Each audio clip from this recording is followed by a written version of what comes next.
First of all, it's good to see both of you guys back for another episode of SoulBack, the R&B Podcast. A lot that we have to discuss. Last week we had a short but sweet podcast, but we're going to do a proper one this week. We're going to talk about all the things that people want to talk about, whether R&B is dead, how Ed's trip was to the Sour Patch Kid factory. Incredible. Probably better than R&B right now. Wow. Oh, And we'll get into all of that. So I want to first off welcome our viewers to another episode and thank you guys for checking us out. What's going on, guys? Hey, I'm chilling, having a good time. Shout out to my boy Tom. I was in his neck of the woods for the last podcast. Had a great time. Top 5 vacation trip. It was such a blast. So thanks to Tom for opening his doors. Took me 3 days to eat the cookie that he gave me. It was that big, but it was cool. chilling with the rats and roaches in New York City is a top 5 vacation. That's interesting. Ed. Oh my, yes, player. I mean, them things were size of a little Bow Wow. It was. We saw quite a few of those rodents running around. I got 3 things, Kyle. Yep. First of all, I had Ed in this room right here, the Grilled Chicken Studios, aka I got some offices. Wow. That was a big thing.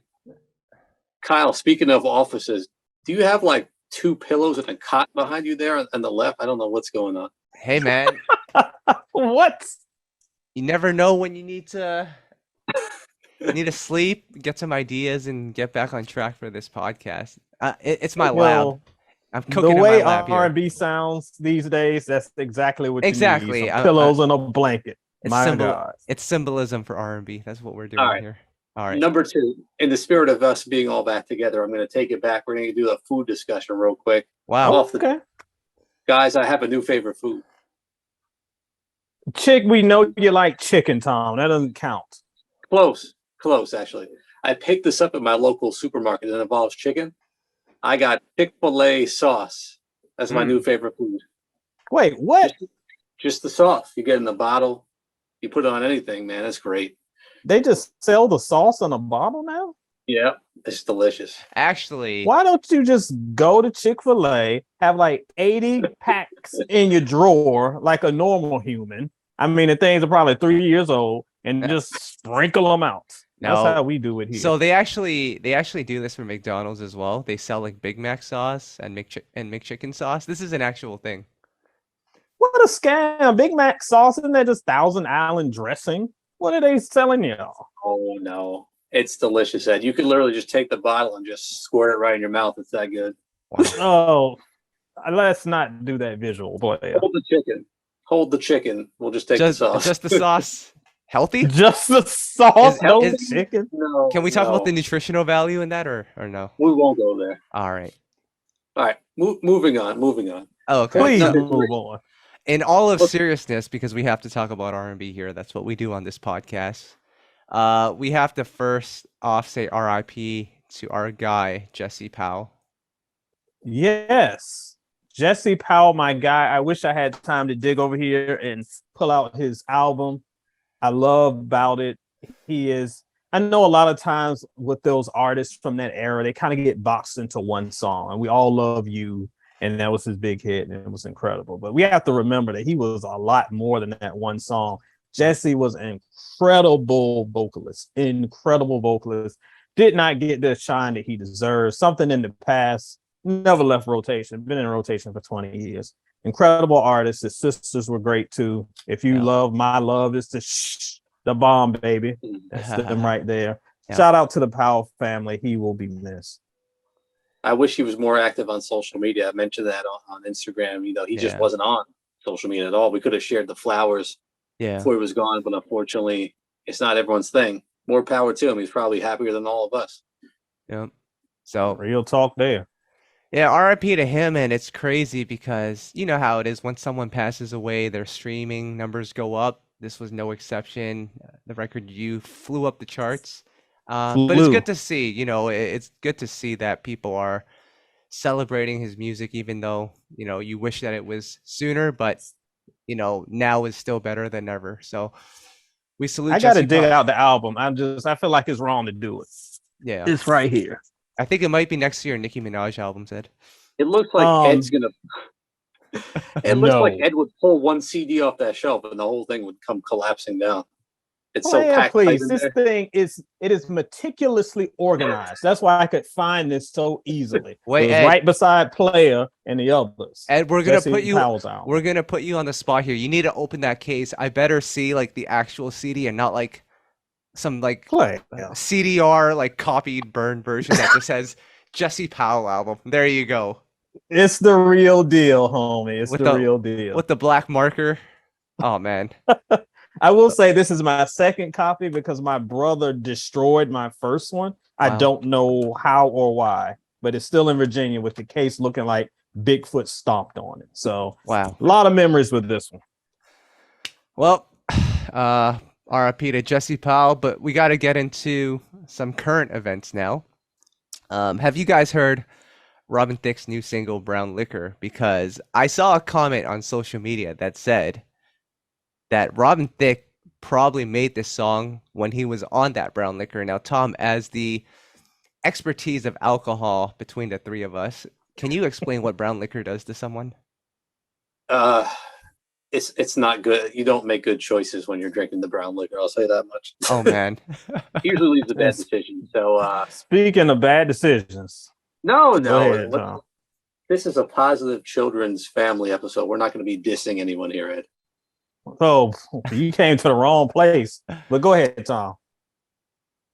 Oh well, if you want me to comment on the song,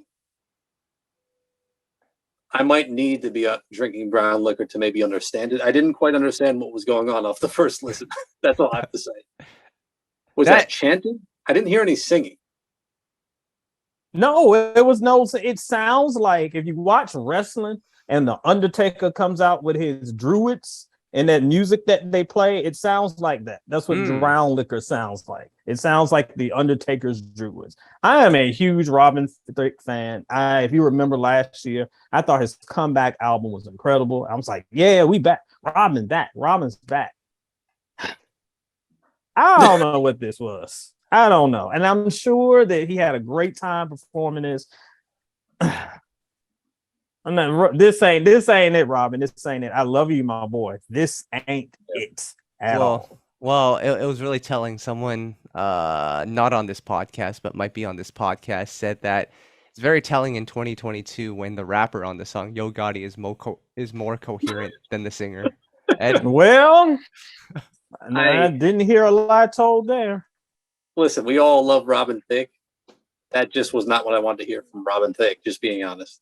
But or anyone for that matter. But in the spirit of liquor, I've got this with me. It's going to be a lot. So, what is that? So, Ed, we know you don't like drinking. No. So this is a bottle of beer, but if you see here, it's gummy sour. Gummy sour beer? Raspberry tangerine sour beer. I've never had this before, but in the spirit of Robin Thicke dropping his new record, we're going to crack this open. Speaking of poor decisions. Yes. So I'm going to take a sip. It's going to make the podcast a little more wild, but we got to do it. So. All right. Cheers to you, players. Cheers. I got to hear how this tastes. It's like juice. Now, juice beer?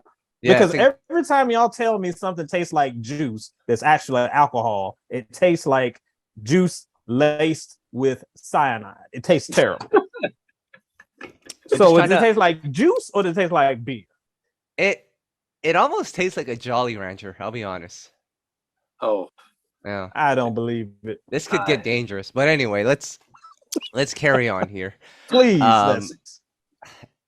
The podcast might get wild as we keep going, but we got to talk about what's on everyone's mind here. So I promised everyone we wouldn't talk about the Is R&B Dead discussion because I think we're past that. But something that has come up and that has come up in the past as well, but I really want to highlight it here, Ed. I'm going to throw some numbers at you. Okay. Tom, I hope you're ready for this. Oh, boy. Ari Lennox sold like 12,000 copies of her album. John Legend didn't really do much better, and he dropped a double album, so his streams should be amplified, but it didn't work out. Chris Brown has been on social media complaining about the lack of support for his album. And I believe Mary J. Blige sold even less than Chris Brown for her album. And that Wasn't got a Chris lot of Brown buzz. the one who taught people the cheat code of how to just turn streaming on, then leave the house and just let the album keep playing until they rack up the streams? Yes. I have the screenshot saved, so y'all can't deny it. He absolutely told y'all to do that. Oh. So, and these four are some of the R&B, current R&B's biggest names. So if all four of these folks are struggling, what does this tell you about R&B right now and just the business model of R&B? I have the answer. Well, The Tom, you go answer ahead is- before I go in. The answer is R&B is dead. Oh, I is knew the we answer. were going it. Oh, man. Oh, It's dead. We buried that thing 5-6 years ago. I do remember the old school SoulBack fans remember the R&B funeral episode. It was a classic episode. But before I get to responding to Tom's thing, let me talk about the numbers that Kyle dropped, because I knew we were going to get to this point. So Kyle mentioned Ari, mentioned John Legend, mentioned Mary, mentioned Cousin Chris. And if you mentioned somebody else, I can't remember. Yeah. But honestly, beyond Chris Brown, of those four names, I'm not talking about the R&B core that are our listeners. Honestly, even some of our listeners who are hardcore fans that know whenever something's dropped can name any stat about R&B forever.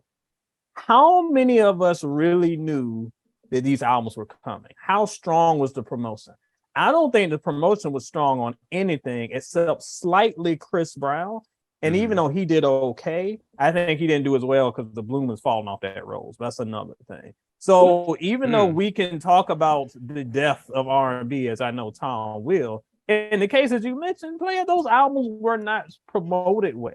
Like, I didn't even know John Legend was coming out until the week of. We can't continue to keep dropping content on people and not prepare for it. And I don't want to put Beyonce in it because Beyonce is an outlier. But we certainly knew the dates when that was dropping. We knew in the hip hop world when Kendrick Lamar was dropping. I couldn't tell you when John Legend was coming out. Ari's album is great, but it came out of nowhere. She dropped a random EP the week before. Like, we can't just do these random things and then be surprised when the music doesn't stick. We got to promote these things, y'all. Well, Tom, we're gonna play a game here.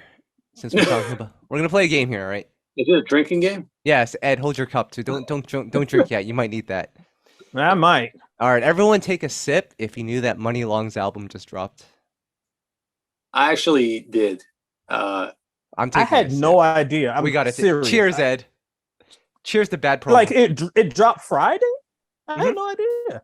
Believe it or not, though, I didn't even get a press release on it, so I wouldn't have known.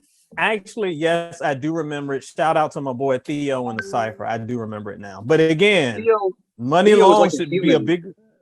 That guy should be getting paid for his work, man. That dude is the human press release. Keep letting people know what's coming out. Hey, he might be getting paid. We don't know this. We don't know this. Theo does more work for these artists than the actual artists. This is true. This stuff is being promoted. Go to Wait a minute. if you aren't on it, this is the weekly promotion. Soul and Stereo Cypher on Facebook. Theo got all the album reviews. And I mean all Wait the a album minute. releases up. John Legend has, 8 million Instagram followers? You're telling me they didn't check his Instagram post about the album coming out? Who has time to randomly check John Legend's Instagram post every day to see what he may or may not be doing? Him and Chris are not that deep to me. If you got an album dropping, you need to be telling us before the week before. Like, come on, y'all. You knew if you had enough time to record 2 discs worth of content, that I still haven't listened to, by the way, because I ain't got that kind of time. And you got time to throw out a couple tweets ahead of time to be like, yo, I got an album coming. Where's the visuals? Where's the promo? Where's the interviews? Yeah. It's interesting because can I name some artists who are actually doing it the right way and seem to be successful? Sure. Yes. Him. That guy never has any trouble. That guy's all over. He dominates adult R&B radio. Same thing with Charlie Wilson. These guys just dominate the radio and then sell out shows like nonstop. I mean, there's a formula here. I mean, older folks listen to the radio. I don't know.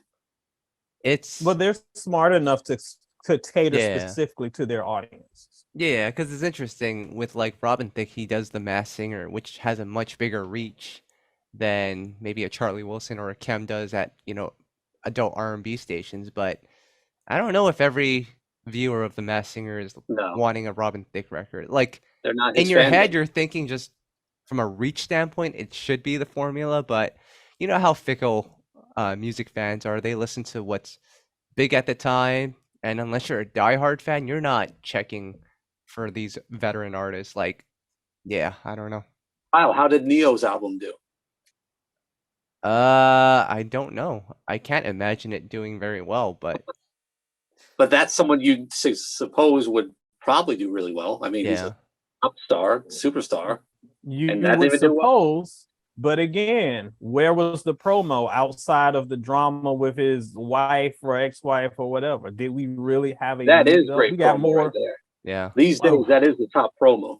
That is the promo, but is that the promo for him or is that the promo for the album? Because that got a lot of attention for him, but did it really translate into streams? I don't know. Yeah, I don't know. I'm still working on that John Legend album, guys. Every time, it's like I turn on Spotify, I search up John Legend, I'm on the album, I'm about to hit play, and then I realize how many songs it is, and it's just tough. I haven't heard it, so to my life. I can't say whether it's good or bad, but it's just intimidating, and I think that's a factor in this too. But here's the thing. Let me just say one more thing about this discussion of R&B's dead. I want people to understand this. If you want to take one thing seriously, what's in mainstream that they're calling R&B is not the same thing as what R&B was. Call it something else. Because have you guys heard that new Seven Streeter record, 23? Yeah.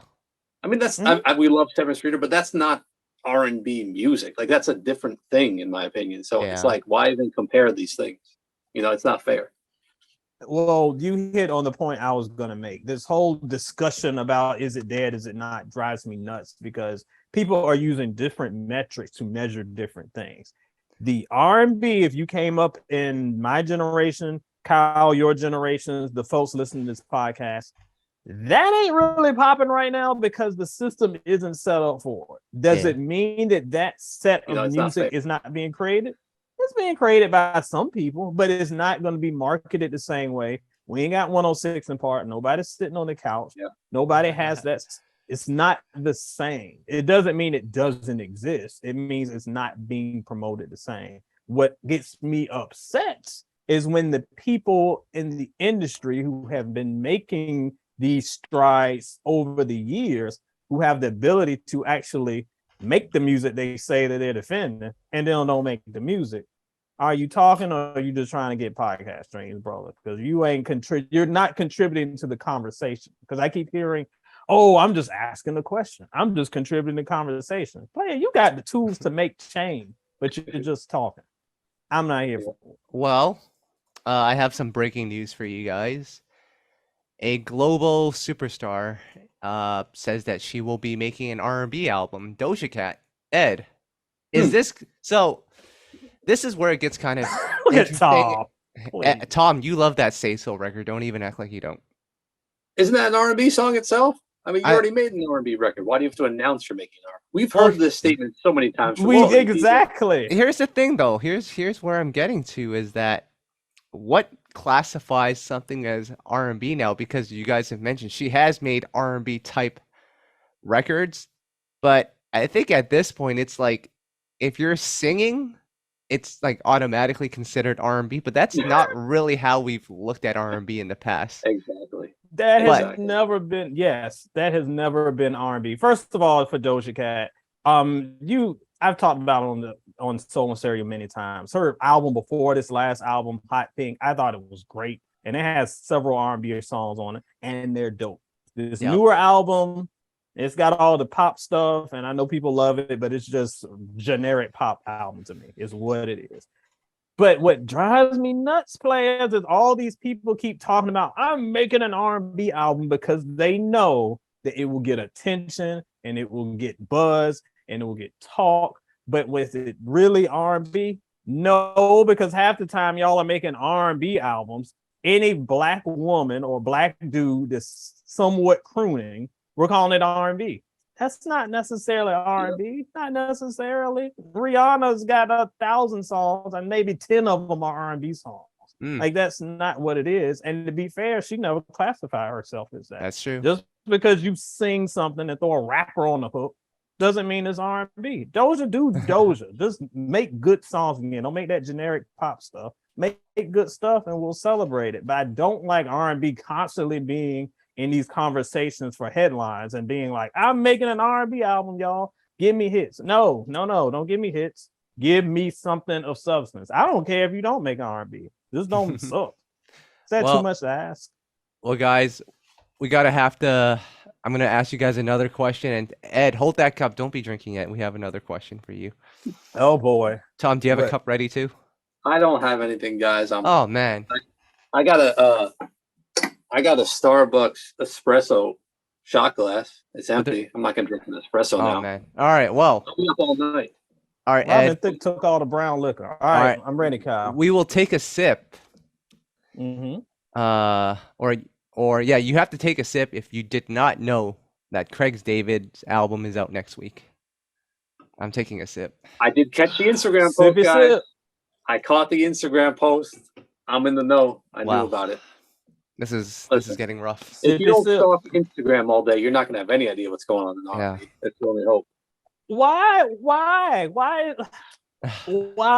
does it have to be this? I work in marketing for a city for a living. I don't have like skin in the game as far as a actual album that I'm going to live and die on. I would do more than just put out a tweet before it came out the week before. Why are we just doing this? Why aren't we building buzz? That's not how it works now, Ed. It's about instant gratification. You get the memo out there and you hope that your 700,000 fans get to it, and if they don't, then so be it. We move on to the next But then if it doesn't, then you're on Twitter mad talking about, oh, my fans don't support me, and why don't I do this, and why don't y'all not putting in the sweat equity? And this is not a shot at Craig David. That's my guy. I love Craig David. He's back here somewhere too. But I just feel like we need to go harder. If y'all are really trying to bring R&B back, which everybody keeps throwing in our faces, and you put out one tweet and then never again. Like, what is this? Why aren't you hyping up your music? You know what I think we're seeing though? You know what we're seeing, guys? Right? So I don't know if you guys noticed this, but like a lot of our favorite artists no longer even release albums. It's true. Like they just gave up. But you know what I noticed happen? I think a lot of them thought, I'm about to put out an album. I got 8 million followers. So that means I'm going to sell 8 million albums. Yeah. And then when the album comes out, they have 12,000 copies sold. It's like it hits them so hard, they're devastated. And then they just don't release anything ever again because they're so upset. Yeah. Like that, I believe that's what's happening. Of course. That is a great point, and I do think there's a lot of truth there. Of course. But it is what it is. And it's like, honestly, I think at this point, the cheat code is just the sample 2000s records. Like, I was just like casually going through YouTube the other day, came across a record by Tyga and Jhené Aiko and Pop Smoke. They sampled Lil Flip Sunshine, Ed. That's like... No, play. First of all, let's get it straight. They did not sample Lil Flip Sunshine. They karaoke'd over Lil Flip Sunshine. Let me get... Oh, I'm just going off on this. It's been a long time. I got a lot built up, Play. I got a lot built up. We have talked a lot about the art of sampling, and I think it's very ironic and funny that our generation has gotten to the point where we have become our parents. We always are parents. And I remember when we were listening to stuff from Puffy, we were listening to Fugees, Lauryn Hill, and our parents were like, oh, they're just stealing our songs. They're stealing our hits. And now we're our parents because truth be told, I was watching the Irv Gotti documentary on BT, Your Boy Kyle. Yes. Every single hit he stole from someone else. Everything was a sample, but he flipped the sample. A sample is taking a hit, a recognizable beat, concept, wordplay, whatever, and making it your own. It's not just singing that Sunshine song, Janae just sings. What's my girl, Leah? I never know what Leah did with Lil Flip. Poor Leah. Leah just had her only claim to fame was singing Sunshine to Lil Flip. So she just sings the hook. The dudes almost copy the verses. It's nothing. I could have made it up driving to work if it came on my tire. Like, this is not how you sample. That is copy paste jobs. Use some creativity, y'all. That's what I'm asking for. Tom, I'm disappointed in Tyga though, because he didn't say the infamous line from that Lil Flip song. I'll treat you like milk. I'll do nothing but spoil you. Is that a top 5 bar? I gotta be honest. I don't even know that song or know who Leah is, or listen to Lil Flip ever in my life. So. Oh man, he sampled a Pac-Man song. That counts for something. That's the only thing I'll give Lil Flip credit for. He sampled the Pac-Man song, and it was super dope. Everything else, no. But you gotta watch. If you were a 106 & Park watcher in 2003 or 4, you know that song because it was on every day. So, Tom, I'm gonna throw it to you now because we've been talking about his R&B Dead, and that conversation was sparked once again by marketing genius, the legendary Sean P. Diddy Puffy Combs. And we have the exclusive because our boy Tim Kelly has been a part of these love sessions that have been going on, Ed. So what happened is over the last 2 weeks, Puffy's been reaching out to new producers, the legendary producers, inviting them to these writing camps where they're crafting their hits. Tim Kelly was down there. John B was down there. Tank, Ty Dolla $ign, Lucky Day, some of the newer folks as well, like Hit Boy. This is like Jermaine Dupri, B Cox. They were all there. They're putting together this Puffy love project, and of course, this is a genius marketing campaign by Puff. But Tom, it looks like from what Tim is telling us that Puffy is serious about this. I know you don't buy it, but let's pretend like he is. Yes. Ed, you know what I told Tim? And no offense, I could be way off, but I said it sounds like Puffy is paying all of his friends to come down and party with him in the studio. I can't see anything else other than that coming out of this. I mean, who was on the first single? We're bringing R&B back. Who was on your first single, Puffy? Bryson Tiller. Bryson Tiller. I mean, come on. Put John B on your single, and then we'll talk. And that's my thing. Again, it's, Tim is everybody that you name, Kyle, that's down there, legit R&B artists, legit men and women who are behind incredible hits. Puff, give him credit for what he has done. But it's just until we see something, it's lip service. And that's nothing against them. That's nothing against what they've done, what they've brought. We are talking about what we've seen on the outside. And for all this talk, we just keep saying the same old stuff, because what it comes down to is we talk a good game, but when it's time to make the hits, everybody just falls in line and do what works, which is mumble music, the rappers all over it. Everybody's the rappers are singing, the singers are rapping. It's the same thing. I'm skeptical, but I'm trying to keep an open mind because y'all know me. I won't diss it until I hear it. So when I hear it, I will judge. But what I've heard, I have not been impressed by. So what do you think comes out first, the Puffy project or the Usher project? That Usher album is never coming out. And I don't understand why. Usher has never been more mainstream relevant. Like, if you were dropping an album, I can understand 2019. We've been talking about this album for years. My God, it was pre-COVID we were talking about this album. I can understand waiting. I can understand getting out of COVID. I can understand doing your residency. But you got a meme. You got My Way 25. All the ladies are lusting over your photos again. You did Tiny Desk. This is the time. But we still don't see it. And the album has to be done. It has to be done. So I don't know. I don't know. I think we might see Puff before we see poor Usher's album. Wow. I'll say one thing. I think the Diddy album's going to come out. The problem for me is, he has a potential to do something massive. You know that, guys. But the thing for me is, he's afraid to put someone on his single that's perceived as dusty and washed up. That's true, though. Tom is right. He's 100%. I think he's right. it goes back to what I was saying earlier. It's a lot of lip service, but when it's time for the singles, it's always like, well, we got to go with somebody young and hot, and then we just get what we always get. Okay. Prove me wrong, Puff. I want to be proven wrong. Prove me All wrong. right, hypothetical here, right? Let's say Puff puts this project together, and the next single is Ty Dolla $ign featuring, who else is there? Tory Lanez, Jacquees, Quavo, yes, all them. But background vocals provided by John B. Does he get credit for that? That doesn't count? No, that doesn't count. No. Come on. We need John B's lush harmonies. They're going to throw Kelly Price on the backgrounds of a song watch and then claim, oh, we had the legends involved. Oh, man. I know it. I don't want to hear Quavo half singing over a Kelly Price sample. That's not it. That's not what's... Can we talk about Kelly Price, for example, for a moment? We can always talk about my girl Kelly.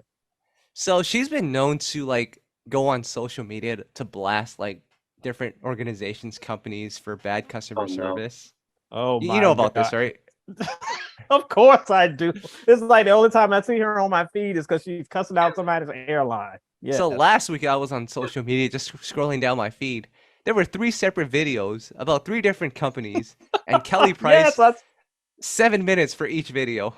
It was crazy. I saw this. I was like, Kelly, can we get Soul of a Woman 2 or something? Because you're just mad. Oh, my God. Oh, man. It was... She's not passionate, all right? That's true. 7 minutes. That's true. So. It was, yeah. I was mad. I was going to email those companies and tell them you guys are trash. Like, it got me upset. Listen, all seriousness, one last thing about Puffy I want to say. At least I'm excited that he has the knowledge of who's to bring in the room, like our boy Tim Kelly. Yep. Who else is acknowledging some of these people? Like they don't get the credit they deserve. B. Cox, John B. So yes, I mean that's great, and I'll just be optimistic. We'll see. And I get that, and that's why I get so frustrated because clearly they know what the genre is missing. They know what we need. They know the voices that need to get back in the room. They know the young artists who can deliver the content that we're listening to. But then we still don't get it. Still don't get it. So again, prove us wrong. We want to be proven wrong. I want to have a top 50 albums of the year that has more than 4 R&B albums on it. Like, prove me wrong, Puff, please. Oh, man. Oh, man. Can we talk about this record that I rediscovered recently? Oh. Tom, you'll like this one. I just posted it on our Instagram page. And you should remember this one. This Yasmin song, Blue Jeans. What do you guys know about that record? I don't remember this. I don't even know that song. I don't know that song. So I'm the only one that knows it? I'm sure that someone in our comments is going crazy right now because it was number 6 on 106 in Park for 2 weeks. Wow. How dare we forget it? But I have no idea what this is. What about the Hamptons, My Jacket? I was surprised you knew the song, Ed. Now that one I remember. That one, and I joked about 106 in Park. That definitely was on 106 in Park. This was around the time where B2K was blowing up. So any prepubescent person that could halfway sing, they were getting videos on 106 in Park. So yes, I do remember My Jacket. I think a lot of people right now are saying, "What the heck is going on? What's happening here?" But hey, man, it was the 106 in Park era. Tom, what are your fondest memories of that era? You never talk about that era. 106 in Park era? Yeah. I'm trying to remember if I really watched it much. You know, it was big when I was like starting college. I really didn't watch much TV back then, to be honest. Oh, man. I was more so finding music on these Napster type sites and just downloading it. I didn't really watch much TV. Oh, man. Man, see, what like the B2K?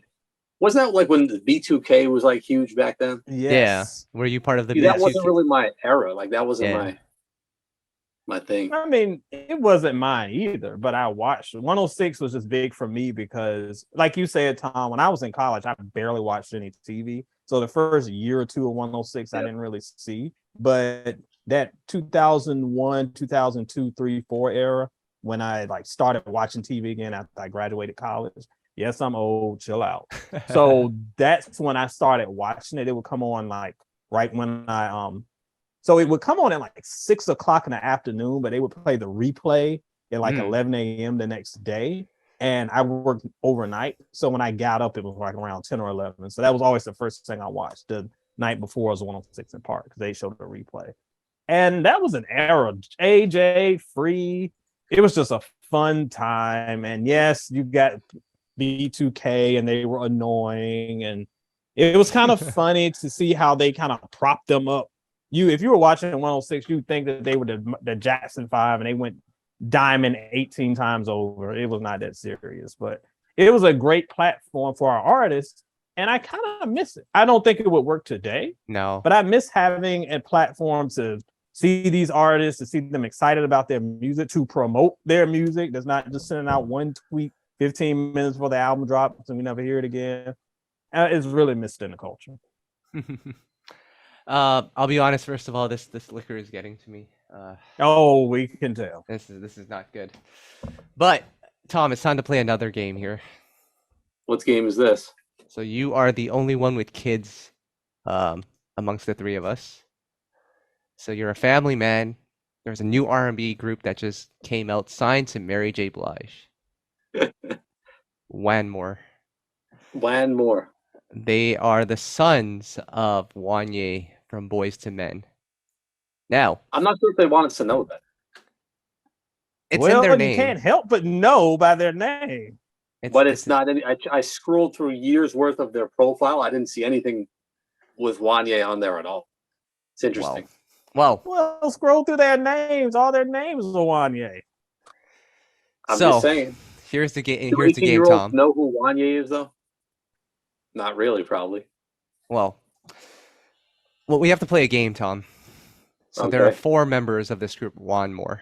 If you can guess the name of all 4 members, you win a prize. Their real name or their code names? Their real name. Well, I know their names. You told me. Code names, like they're Ninja Turtles. No, they have like their code names, like Rocco and. Oh, I didn't even know they had that. But they're real names. They're government names. Ed? The 4 members of Wanmore, what are their names? Well, their 4 names are all Wanye, but then they all have nicknames. So I'm like, why did you name them all the same and then call them something else? Like everybody's named Wanye. Why is somebody named Rocco and Bootsy and whatever else? Bootsy. That's something. So you got Wanye, I guess it's like 3rd, 4th, 5th, 6th. I don't know. But it's a bunch of Wanyes. Like they're like the foot soldiers from Ninja Turtles. They just a bunch of them. I can only imagine how confusing that is at home. You say Wanye. Well, no, they have the other names. It's Bootsy and Rocco and Junebug in them. So that's what they call them. But I'm like, why do they all have the Wanye name, but you all call them something else? But listen, at dinner time, when the mother says Wanye, all 4 of them will turn their heads at once, and the Wanye will turn his head as well. I'm sure the Wanye will, but I don't think that Rocco and Bootsy move until they hear their name. I just think that's what they sign on their standardized tests at school, and they still have those. Well, a couple of other R&B groups that we're still waiting on here. Tom, what the heck is going on with The Shy? Oh, no. Who? Donnell Jones, Dave Hollister, and Carl Thomas. Oh.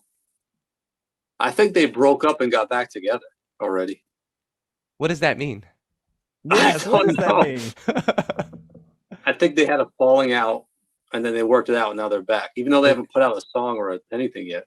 Is this speculation, or are you just making stuff up here? Well, speculation, but also informed speculation. Oh, okay. Speculation. And regardless, I know. I've said I want this to see before, them come out. We need them to come out regardless. I want them to come out, but the reason why I'm always skeptical of these groups is, other than TGT and LSG, did any group ever materialize? Everybody, there've been a million supposed to groups. Even Lucy Pearl was like not the group we were supposed to get. Like every group just like doesn't happen. So I don't get excited until I see a single on a streaming platform. Then I'm like, okay. Other than that, we just talk. It's Which interesting. goes back to the R&B conversation. Well, it's interesting because RSVP, you guys know about them. Pleasure P, Ray J, Bobby V, and Sammy. They're actually making music right now. They've been in the studio. They're set to drop their new single soon. It's kind of interesting because Pleasure P posted a clip of them in the studio with the song playing in the background, and I just saw Pleasure P throwing $100 bills on the floor. So I think it's that type of record. Oh my god! But what's also more interesting is when they posted the promo video of the group forming, it almost seems like they're in competition with each other as opposed to them being in a group together. I don't know. That's just how I took it. You know, I don't hate that though, because if you look at the most successful rap groups, it was always heavy competition. So everyone was trying to outdo each other. I like that type of energy. Like, raise the bar, go harder than the next man. I kind of like that. Now, if you're still competing that y'all are fighting over the dollar bills, then that's something else. But like, if it's like healthy competition, I'm gonna be the dopest on this song. Who's gonna follow me? You can't, because my vocals are the dopest. Yes, that's the energy we need brought back. Everybody's sounding half asleep. No, give me some energy in these beats. They're gonna be dissing each other on their own single, like within the song. It's gonna be pretty incredible. It reminds me of that. What was that hip hop song from the '90s? Wasn't it LL Cool J? There was some remix, and in the final version, he threw like a diss of someone on the song onto it. Now that's epic. Yes. It is so petty because, so for my hip hop heads who don't know, we're talking about 4321 with Cannabis and LL and Method Man and Red. They were all on it too. Apparently, Cannabis made this reference that LL didn't like. So Cannabis was like, my bad, I'll take that reference off the song. But LL still made a whole diss verse on the whole song about it, even though it makes no sense because the reference was taken out. When I first heard this, I was like, well, what is happening? Oh, I missed the 90s. Everybody was mad at each other. That's right. Man, I'm trying to think where we go from here, because are there any albums coming out? Let's go with that. You know, Babyface. That's right. Babyface is dropping his DJ Khaled album. That's kind of what it is, right? He's gone all he's kind of gone all the big like young R&B female act. That, you know, to me, and I don't know how you feel about it, Tom, because you seem to not like veterans collaborating with young folks these days. Oh God, this again. To me, this doesn't seem like a reach for Babyface. It's actually pretty cool to see him. Well, you know why though? Because he's pulling them into his zone. Yeah. It's not like a stretch for him from what he's shown us so far. So that's fine. I mean, we'll take that. It's not like he's rap singing along with Kehlani or something. You know, it actually works. Yeah. So we'll take it. Because all these females could actually sing. Yep. We don't always get that on their own records, but they could actually sing. I agree with that. That's why I'm a little bit hopeful. I know some people were disappointed. The track list came out and it was kind of like they were kind of on their Tom. Where's Tony Braxton? It's like, that's not the kind of project this is. There's going to be no Tony Braxton. There'll be no Brandy and Monica, whoever else. Bunch of new people. Yeah. As long as people stay focused and Babyface don't get weird and start trying to sound like Tory Lanez, I will be okay. So I'm cautiously optimistic on this. What do you guys? Kyle, it does feel like a missed opportunity. Could you imagine Babyface putting out an album with all the female legends from the 90s, like him and doing a duet with Mariah Carey, like a modern song, or a Brandy or a Monica? Imagine that type of an album. That would be like the greatest album we could have even asked for. Wait, I mean, imagine that. Didn't Jimmy Jam and Terry Lewis kind of do that already? No, but I mean, kind of, but those were old tracks. Artists on their own song. This would be Babyface duetting with all of these 90s greats. Like, what more could you ask for? I would love it, but you know, well, Puffy Love could be like, well, this is great, but we need to throw some Bryson Tiller on that beat so we can actually sell some units. Well, let me ask you guys this, and I want you guys to think in terms of music business, because as R&B fans, we're delusional and we think anything 90s is great. is having a Babyface and Tony Braxton duet, does that hold more value than, let's just say, a solo Tony Braxton single? Like, does Babyface hold that type of weight still for current R&B fans? I mean, No, it depends on what we're but talking about. if he's insistent on doing his own album, Yeah. which is the point, which is what he's going for here, you know, then I mean, you have to call it something. The reason the Jimmy Jam and Terry Lewis was a hard sell was because they were the focal point. It's like, here's the Jimmy Jam and Terry Lewis album. Unless you knew the track listing and everything about it, like it kind of gets lost. Like if you know, here's a Babyface album, at least you know going in, you have a legend, and then you hear, oh, he duetted with all these artists. It's like, it's a bit of a difference for me, but it's not the same. But jamming 10 different artists on one album is, to me, is a tough sell. This isn't the soundtrack era where it was different, you know? Yeah, and that's what I was about to say. Like, I think for R&B fans, it would be great if we're trying to actually appeal to like a wider audience. It's going to be a tougher sell. But again, going back to Mr. Puffy Love, if what we're trying to do, like, what master are we serving? Are we trying to reinvigorate the spirit of R&B, or are we just trying to get some coins? Because the way the market is right now, it's going to be difficult to do both unless you're a Beyonce who can do whatever she wants.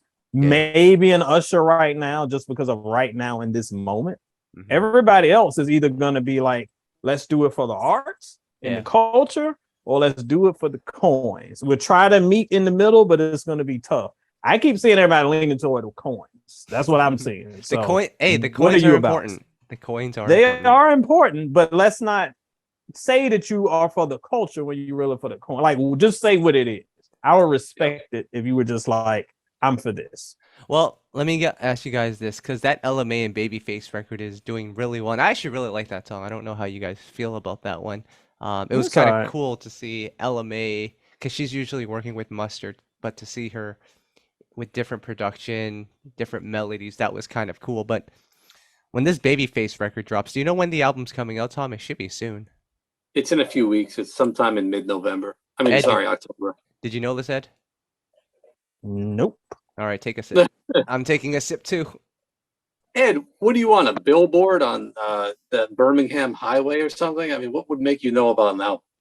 That's what we used to have. We used to have commercials, or like at least give me like an ad on YouTube or something. I don't hear anything. Counterpoint. Here's a little trivia. How many albums have each of you purchased this year? Like bought? Okay. Yes, like store bought. Go ahead. I'll be honest, I don't even have a CD player anymore. So no. iTunes. I have purchased, and I mean, I don't want to be like too many I can't count, but I bought recently the Ari Lennox album. Like if I like an album, I will download it. Yes. Sometimes I buy a hard copy. Wait, you have a hard copy or like the digital? No, I have a digital of that, but I do have other I have a hard copy of Kendrick and a few others this year. So no, if I like an album, I will purchase it, whether I download it to my hard drive and just save it in my little closet over there, or I will buy the physical like Jesse Powell. So I bought at least 5 or 6. Guys, I'll be honest. The last R&B album I bought with my own money. Oh man, this is bad. This is bad. The last. Hold on. Yes. Disclaimer: we're in the media. Technically, we get the albums sent to us, so it's different. Yes. But the last R&B album I bought was Tyrese's Black Rose, when he said it was going to save R&B and we needed to support it. Oh my God. I spent my $10.99. I said, you know what, Tyrese, I'm sold. I bought that album too. I got that one. Hold on. You guys got never mind. And how did you know about Ari Lennox's album coming out? Because it came out and I just was like, I reviewed it. It was not something we've been talking about. You never knew of these other albums coming out. How did you hear about that one? That one, I'll say this, shout out to the Cypher. So I knew that she had released a like EP ahead of time, And I was out of town when this EP came. I still haven't heard the EP. So I heard the EP came out and the album was coming out after the EP. So if the EP came out Friday, the next Friday, the album was going to drop. So that's how I knew. I never saw like a real promotion for the album. So that's how I found out about it. I listened to it, did a review. Album's great. I downloaded it. Yeah. Album is really good. I will give her that. As Ed said, it's better than the Beyonce Horsey album. I would agree with that. The Horsey. Ooh, y'all gonna be so mad when I review my 50 albums of the year and the Horsey album is like number 41 or something. I'm getting ready for the slam. It's not bad, but there's many albums better than that. All right. Sorry. Let's circle back to Babyface's album because I'm curious what you guys think. Like, who's gonna be streaming this album? Is it gonna be people like us, or is it gonna be the new generation? It's not gonna be the new generation. But all those artists are from the new generation. I disagree. I think that, and this is the way that you kind of do the cheat code thing, is that if you're a fan of Kehlani, you ain't checking for Babyface, but you're checking for her. So when you see she has a new song on streaming, they're going to listen to that, probably not listen to anything else. But yeah, I think the individual artists will get streams, and that's the genius of Babyface, because he knows if he puts these new artists that have streaming followings on, they're going to get at least one listen. So yeah, I look at my timeline whenever Kanye is on somebody's song every Friday. New Kanye West song. I'm like, Kanye has a song? No, it's him and 8 other people on one song, but the Kanye zombies are like new Kanye song. So that's how it works in this era, oddly enough. Are we sure the Kehlani fans aren't saying, why is Kehlani making the song with this dusty old man? Oh, man. No, I mean, first of all, like DJ Academic. He's like 65, isn't he? No, I think Kevon Edmonds is like 65. They're both in their 60s. I know that. That is true. Yeah. I don't know. Regardless, it's serving two masters. You've got the dusty old fans like us who want to hear a Babyface album, and then you will have the LMA stands who's like, LMA got a new song. They don't really care who's on it. They just want to hear it because of her. And then they might check out some other stuff, but they're going to listen to their face. That's how this works. That's why all these artists collab with Lil Baby every 5 minutes, because they know he's going to bring streams. So, all right, Kyle. Trivia. Right. Hold on. I got to plug this in. Girls Night Out, which is the name of this album, is out October 21st with a handful of R&B acts here. Tom, Angie Martinez is on here. Lala Anthony. Yeah, I think it's just the intro. Ari Lennox, Kehlani, LMA, Queen Naija, Coco Jones, who we need to talk about because she's creating quite a buzz for herself on social media. She seems to be the next big thing. I don't know who that is. Tiana Major 9. Why? I'm old. Why is there a 9 in her name, or is that a typo? No, everybody. That's her name. Okay. I thought I was an old man. Now, no offense to anyone, but did Babyface know all these artists, or did the label like give him a list of the hottest names? You're proving my point. This is the point I made. Like, everybody Kyle named is hot in the social media streaming streets right now. So this is Babyface connecting with the newest and the hottest. So for us who are like, oh, maybe Babyface can give some of these new artists some legendary direction and focus and blah blah blah. Meanwhile, the LMA fans are just like, ooh, new song coming out. You didn't answer my question, though. Did Babyface walk into the label and ask the intern to provide him with a list of the top 10 hottest female R&B artists of the moment, and then intern gave him a list? Tom, I will answer this. This is like how Barack Obama curates his summer playlist. That's exactly what happened. Kyle is correct. That's probably what happened. I'm sure he knows LMA. But some of these folks, I'm sure he's like, just tell me who's hot. Like Tiana 9 Major, I'm not sure if he would have known. Major 9. Yeah. Tink. Tink is on there. Baby Tate, Money Long, 7 Streeter, Dochi, and does that say A. Marie? I don't. Amarie. It didn't say A. Marie, I promise. Because A. Marie changed the way she spelled her name, so maybe I thought that was A. Marie, but she changed it back. I would have ran to that single the first day. See, and left the rest that of would have been you. That would have been you. Wait, did Amory change her name back? Yeah, she dropped the I at one point. I don't She's know. back Kyle, Wow. tune into the book club and you'll find out. That's true. We gotta read some. Shout out to Amory.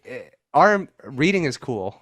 Shout out. No, that makes me so mad that she does the book club but won't give us the new music, which we all want. Wow, Tom is on his Kanye West. Didn't Kanye say that like reading was equivalent to like eating Brussels sprouts? Ed? Yes, I hate that Tom is sounding like freaking Kanye. First of all, Brussels sprouts do suck. I don't know where this whole Brussels sprouts are great conversation came from. They are weird. Tom, you ever had okra? What's okra? No, Tom has never had okra. What is that? What color is even that? Like what green. color? Tom, they had okra at where did we go have dinner? Melba's. You should got some okra there. They had okra.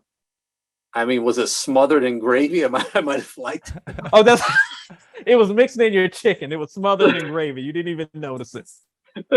Oh man. I had some oxtails and it was completely freaking Tom out. Oxtail. Kyle, have you had oxtails? Oxtail is good. I like oxtail. Did they just take an ox and chop its tail off and put it in some sauce and you eat it? No, it comes from a cow. I believe it comes from a cow. Regardless, Tom, you eat chicken that's been chopped up and thrown in a sauce. You don't have any problem with that. What's the difference? I don't like to think about the process of it getting from the farm to my plate for your information. Oh gosh. All right. What was your trivia, Tom? I'm kind of tipsy now. How many plays do you think the Babyface and LMA song has on YouTube? Just if you had to guess. Not that YouTube is like the barometer of anything, but 1.2 million. Did you look? I did not look. No, I didn't look. No, he's actually right. It is 1.3. Oh, really? Yeah. I was gonna say half that. Man, okay. The video has 700,000. The song 1.3 million. I'm driving up those streams, guys. Yes, so. It's all. Yeah, he is. All right, so here's what we're gonna do because we haven't done this in a while. I don't know. We're gonna look at because we like extending this podcast. We're gonna take this opportunity to look at the R&B charts, the radio R&B charts. Oh no! Oh no! This is always a horrible idea. At one point in my life, I followed this religiously. I did too. But what we're gonna do here is, I'm gonna ask you. We're gonna start from number 30, and you're gonna tell me if you know the song exists. Actually, that might not be a good idea, but we're gonna do it anyway. All right. Okay. Because we are diehard R&B fans, we should know every single one of these songs. We should. To our credit, there's so much music that comes out now that I don't know. This might get kind of rough. Okay. All right. Number 30, Boney James and Layla Hathaway. Yes, Postin'. great song. Yeah, great song. I do know that song actually. King George, Keep on Rolling. I have no idea. I have no idea what that is. I don't think I know King George. The Terry Green Project and Randy Hall, Turned Up Tonight. Yes. You know that song. I know that. Yes. I do not. That shout out to the Cypher. Somebody was hyping that in the Cypher. I do know that one. All right. Can't remember who. Colleen Crusoe, For Love. That's your girl, Kyle. I didn't realize she was still making music. Shoutouts to Colleen. They sent us that song. I think it was Troy Taylor who did that one. Wow, I gotta check that out. Neil, Don't Love Me. I feel like you can't play that song anymore because it like represents his cheating ways and I don't know. I'm starting to feel like Tom. Maybe it was intentional. It's a little too on the nose to me. Tanya Nolan, My Best. I know that song. I'm impressed. Tom is the one that gave up on new music, and here he is. No, he knows everything. Our boy Raphael sent us that song. That's the only reason I know it. All right. Barkays featuring Jazzy Faye, Choosy Lover. Is this like the remake of Choosy Lover? The Barkays? Yeah. Isn't that a group from like the 40s or the 50s? Listen, No. The only Barcade The only barcade I know is the ones where Tom and I went to and we were playing video games while drinking. That was fun. That's Drinking gummy bear beer. That's what it is. Anyway, I've heard of this song. I have not heard these songs. All right. Here's one I know. Kenny Lattimore, Take a Dose. Yeah, of we course. know that. That I do know that song. And guys, if you guys are listening to this, keep a score for yourself because I'm curious on how many of these songs you guys actually know. Yeah, throw it in the comments. Let us know. Jameson Ross, Tell Me You Love Me. Yeah, nope. I know that one. Wow. What? That's Theo. Probably knew about that one. That may have been a Theo. That may have been Theo. I don't know, but I do know that one. All right. Stokely featuring Wale, Cafe. Hasn't that song been out for like 3 years? Or is this a different we song? all know that one. Oh, no, it's the same song. All right. India Shawn, Exchange. I know that song. Oh, yeah. We know that one. All right. Shaka Khan, Woman Like Me. I know that song. I know that one. Okay, so we're getting into the songs we actually know now. Are you surprised by any of these songs being on the charts so far? I'm surprised by everything being on the charts. Yeah, this is they just seem like random songs. Yeah. Dixon featuring 7th Streeter, Cherry Sorbet. Yeah. Nope. I know about Dixon. No. I haven't heard his album though. I should probably go check that out. Antonio Dixon? No. No, this is another Dixon. Kem and Rick Ross, Right on Time. Yep. We know that one. Kevin Ross, Sweet Release. Yeah, great song. Charlie Wilson. That was on our countdown last year, wasn't that? Yes. That song's been hanging around. Charlie Wilson, Babyface, Casey, and Johnny Gill. No Stopping Us. That song has been there for a while, hasn't it? Yes. Yeah. Or is that Tom? One of you like that song? I think it's Tom. I told you to check it out. I just said it was fun. Oh, it's a cookout song. Alicia Keys, Trillions. I had no idea she released this as a single. I don't know what that is. Yeah. I didn't listen to her album, so I can't even say. After 7, this much. After 7, Tomorrow Can Wait. Yep. Okay. Jasmine Sullivan, Hurt Me So Good. I know that one. Easy. No idea. So why isn't Roster up here? That's what needs to be on the list. It's not a single. Relax. Well, it should be. This is the adult R&B charts. Which, strangely enough, the next song coming in at number 11 is our boy Diddy and Bryson Tiller. You just undermine your point immediately. Oh man, Beyonce, Break My Soul. We know that song. Yeah, of course. Mary J. Blige and Anderson .Paak here with me. Mm-hmm. I don't know that song actually. That's because you didn't listen to the album. Yeah. She has an album now? Oh God. Oh man. All right. Wait, does she actually? Yes. What's it called? We just talked about this an hour ago. Are you drinking a gummy bear beer?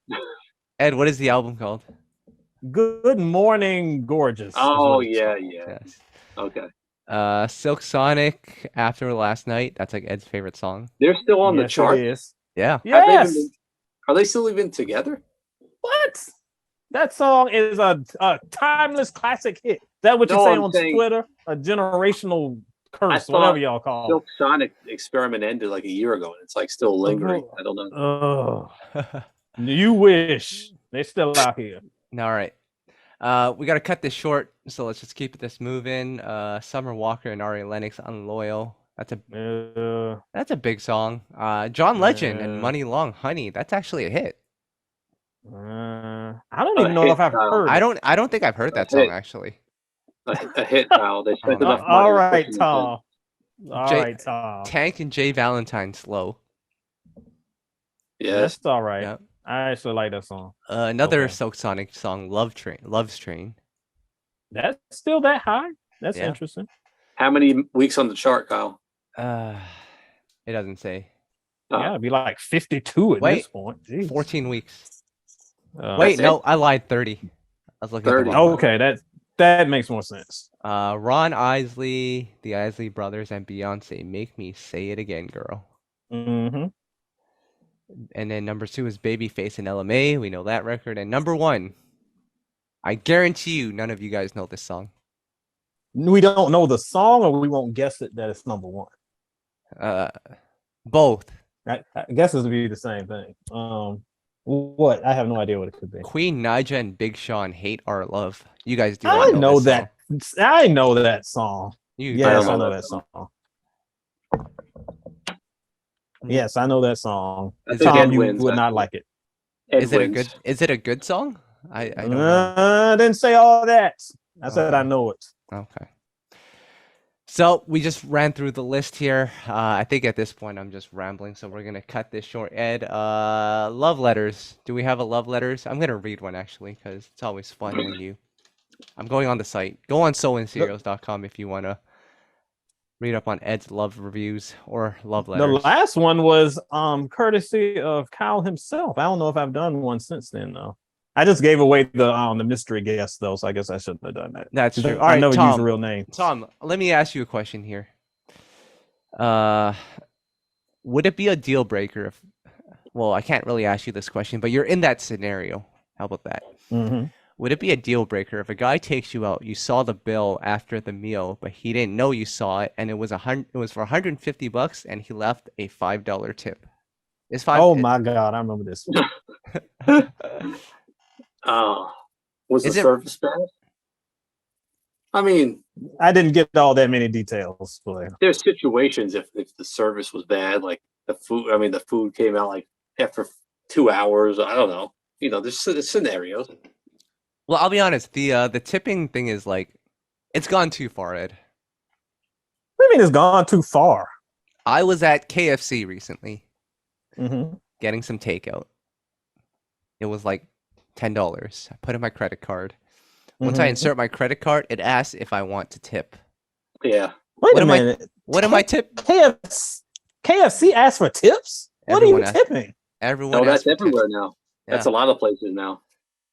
Hey, I'm not tipping KFC. I'm sorry. No offense to any KFC workers on this call. Like, unless there is some sort of service that you are providing my table, I'm not tipping you because you like banged on the cash register and gave me a snotty look when you asked if you do the swipe or the chip.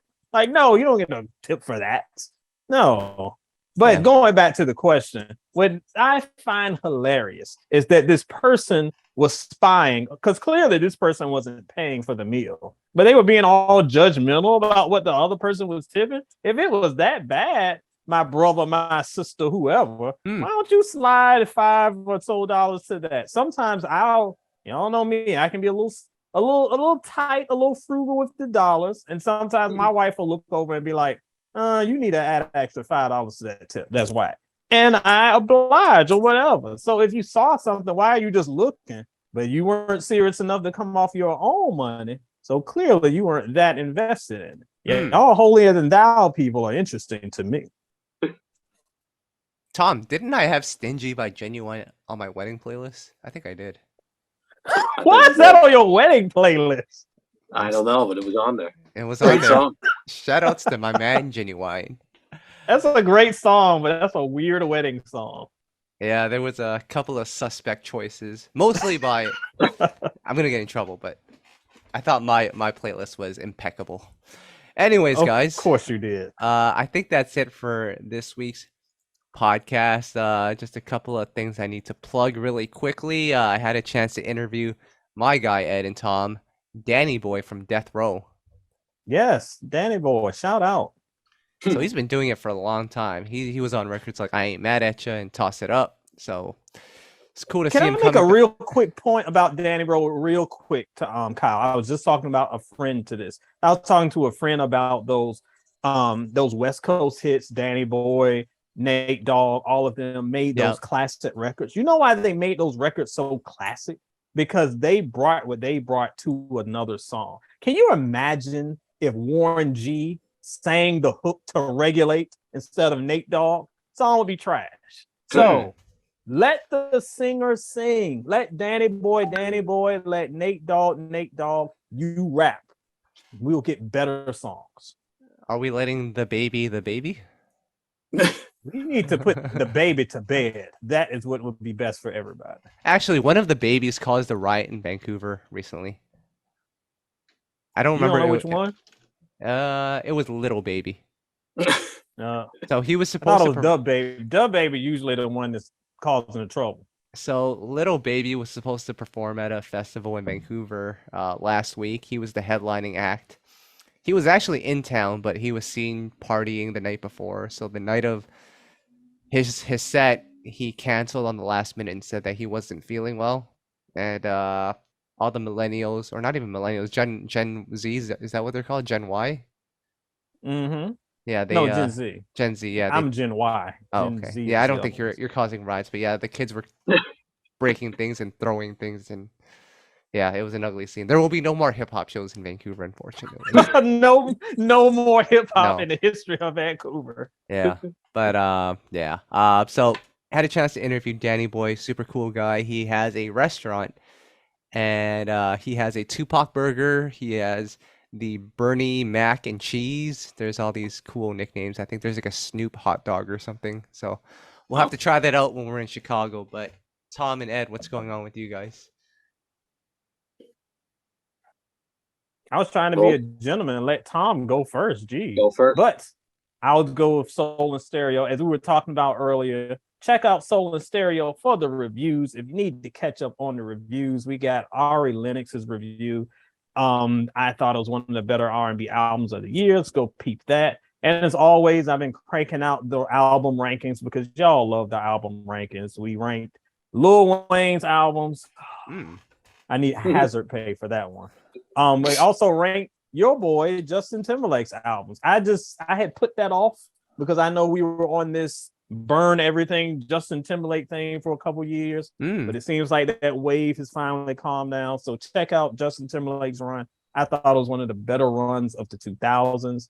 And then recently we celebrated Butterfly 25 years. So me and my boy Darius, aka Derry, we look back at Butterfly, and in a couple weeks we'll also be looking at the Velvet Rope. So check out Soul and Stereo for that. Ooh, a lot of classics that came out in 1997. The best year. The best year? It's one of the best. The year I graduated high school, so I'm biased. All right. We went through all the years, guys. Don't forget. We might have to do it again. Those out. My rankings may have changed. Yeah, you're getting older now. Yeah, I'm getting older. Ed, I've been listening wiser.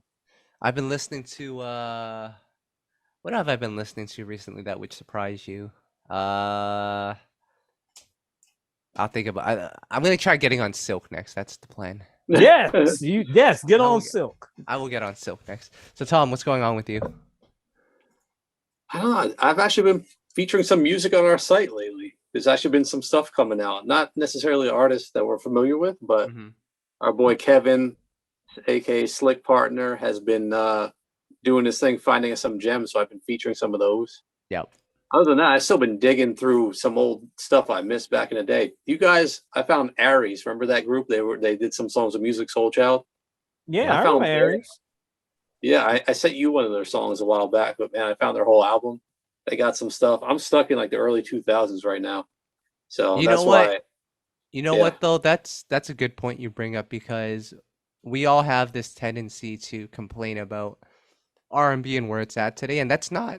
And I wouldn't say they're wrong for that view, because R&B does evolve and it changes. And I'll be honest, like even for myself, it's getting harder and harder to really catch up with what's going on in R&B, because if you miss a couple of years of the progression, it's really hard to understand what R&B sounds like today.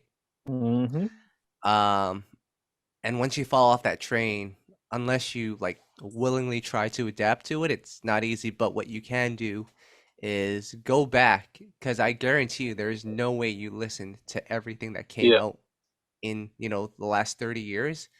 You might find something that you like that you missed out on, and there's nothing wrong with that. So that's my suggestion for all of you guys. Exactly. 100% agree. So I think that's it. It looks like Ed is frozen, so we're going to just call it quits here. So I appreciate everyone for their time. We'll be back another time for another episode, but until then, you guys stay safe, and we'll be back next time. So you guys take care, all right? See ya.